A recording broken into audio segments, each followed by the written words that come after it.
Welcome to the HR Happy Hour Work Break with Trish and Steve and our friend Madeline. How are you guys? Hey, Madeline. Hi, Trish. Hey, Steve. Thanks for having me on. It's great to have you back. Usually, Madeline, we sort of have connected on a few of these Friday shows over the last few months. Good to have you here on a whatever day it is, Tuesday, to talk about some really cool stuff you're working on. I know it's exciting, and I let me tell you, I could use a drink today, so but it's Tuesday, and I'm excited. We just launched our key findings from our big TA survey. We have part 2 coming out in a couple weeks, but it was really interesting. We were doing a lot of research on ATS, always ATS, CRMs, programmatic advertising, AI matching. So lots of good stuff in there.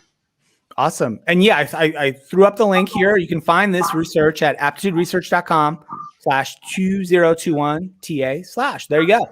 We'll leave that up there for a few minutes while we talk about it. Yeah. So cool. Anything funny, anything different, anything interesting, Madeline, that you said, wow, that's kind of interesting. I'm a little, or maybe surprised by it.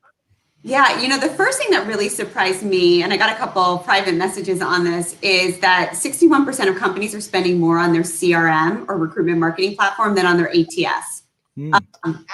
Interesting. And, there's been so much talk about CRMs, and enterprise companies all have them, but I think that's really where a lot of the value comes in being able to attract talent, use these pipelines, nurture talent. Trish, I know we've talked about those conversion rates and that sort of thing. So I think that's where the money's being spent right now, and the ATS is the workflow.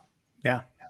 It is surprising, but once you sort of describe that, I think that it takes a few years, even once you have a CRM, for example, to really understand the value of how to use it properly. And maybe that's it too. People are now, it's been around long enough, the idea has been out there long enough that people are finally saying, all right, I'm ready to embrace this and actually, put some real time and effort and money into it. So that's exciting. Very cool. I think that's exactly right. Another thing, like programmatic, is something that we're covering this year, and we're doing a research study with PandaLogic on programmatic. And I'm learning so much about it. It's a cost-saving thing for organizations. Marketing uses it all the time. You're automating all of this negotiation and the bidding with different channels. But for talent acquisition, companies spend so much time and money just going out there and looking at social media and looking at display ads, and spending, 40% is wasted. So how can we automate this using programmatic? And it's shocking to me, not every company does this. Yeah. I don't think you're taught to do that, though. Really, I mean, unless you're with a really progressive, maybe talent acquisition leader or CHRO or someone who's, or you've got to tie into your marketing organization that maybe have done a lot of programmatic ads right on the consumer side of whatever it is, product or service you guys, the company's selling. Yeah. Right. Yeah, I agree. Awesome. Cool. Good stuff. Yeah. And so people can go to where we have here up on the banner, and it's a free download, correct? Free download, and you'll see all the fun stuff, all the new findings right there. Anyone can access it. And then you'll see the research agenda that we have planned for the next few months, it's a lot. So we'll be busy. Yeah, that's awesome. Yeah. Great stuff. Some Steve and I were just discussions on talking the other LinkedIn day about how busy it is. Like, you would think that there is no pandemic. It's almost like back to, business as usual. It's just we're doing it from somewhere else. But yeah. Well, good to hear that you've got a lot coming up on the horizon. Yeah, so busy. I wish we could travel and talk about it and share it all together soon enough, though. Yeah, I felt bad today. I had to take a break in the middle of the day to go to the dentist, which I love. I love going to get the teeth cleaning.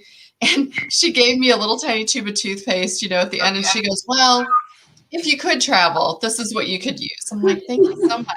I'm not Did she give you like the little sticker too, to, as you walked out? Or I did not, but I deserved one. I'll tell you that. I know. But I have travel toothpaste when the time comes. Soon, right. Trish, I have some news I wanted to mention. Madeline as well. Trish, you might have caught the news earlier in the week. Daft Punk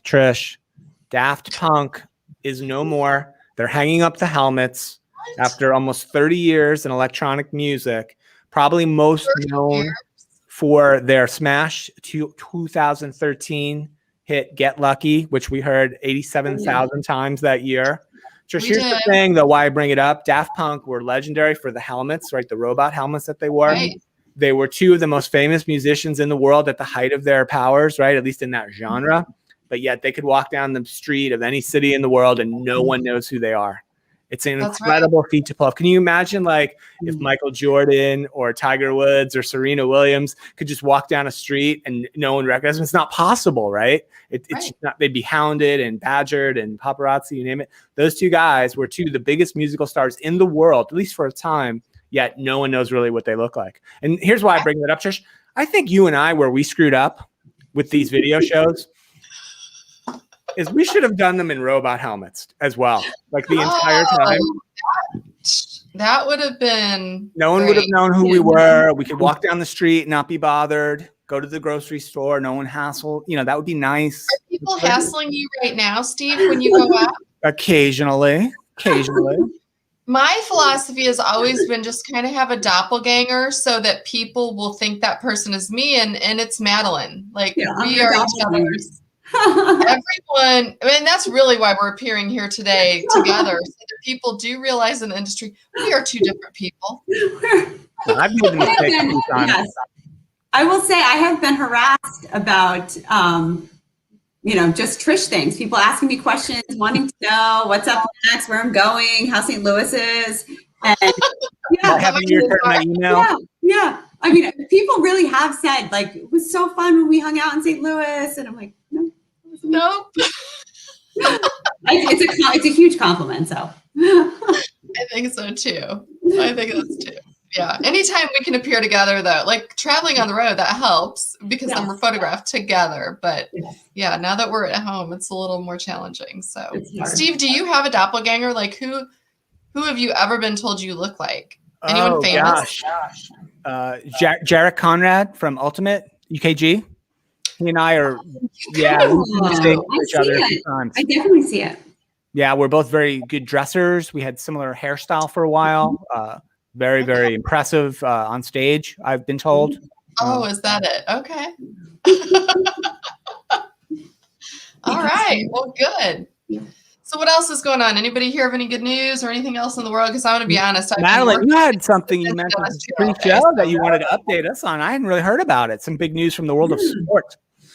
The Tiger Woods accident today, which is horrible and scary, and thoughts and prayers to him and his family. But it's interesting because I just watched this documentary not too long ago, and if anyone is watching and you've seen this, it's on HBO, and I think it's called Tiger. But it really goes through his life, and it goes through his career and obviously all the scandals.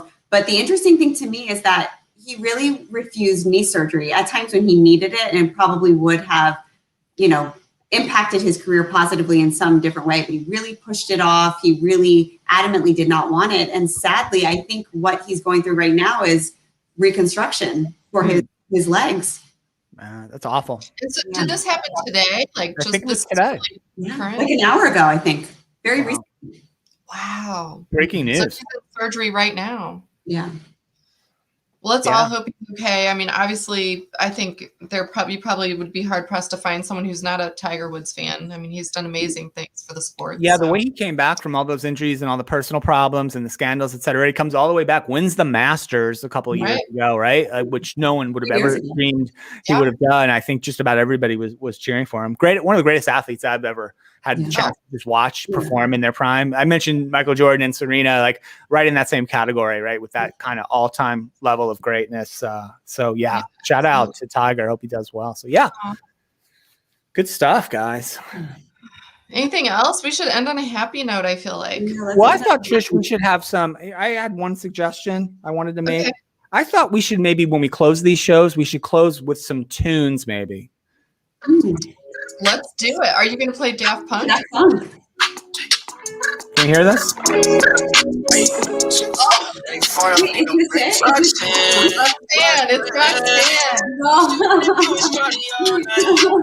one of my favorite tunes. You might have heard of it. Okay, let's be honest. Steve Bose did not know that song. He learned that song yesterday offline. Now it's my favorite new song. Number one song, workout song. That's exactly it.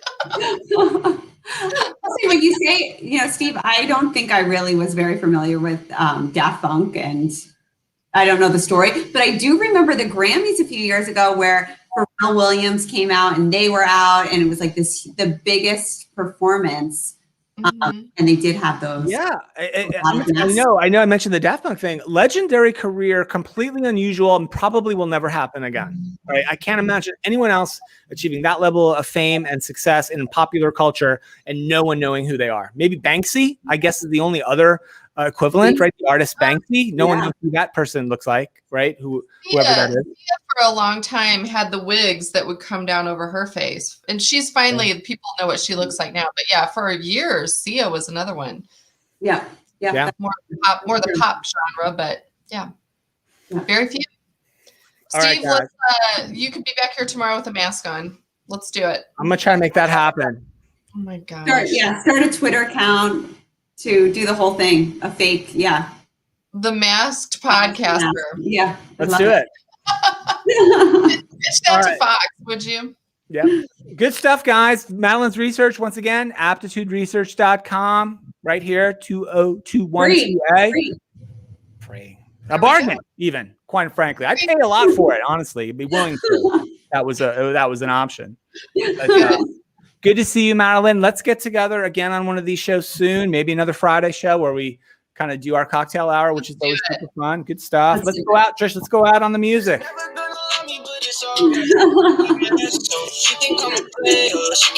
Good stuff, everybody.